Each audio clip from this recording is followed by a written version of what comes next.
In this video, I'll show you how to send an email on Gmail using a phone.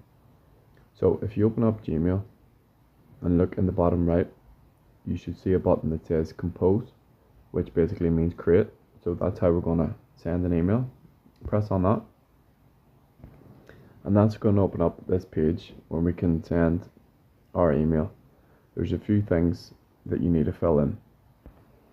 So we have a to, a subject, and a composed email section. The to section is who you're going to be sending the email to, so you would type in their email address. Then after that, you're going to fill in the subject, which means what the email is about.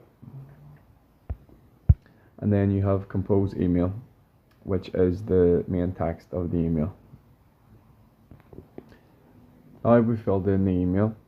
If we wanted to attach a photo or a file to the email, you can press on this button just here, and then you can go into your photos or files and attach something.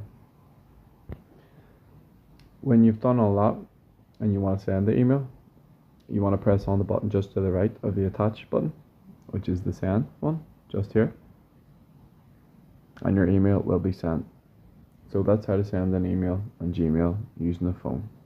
Thank you for watching.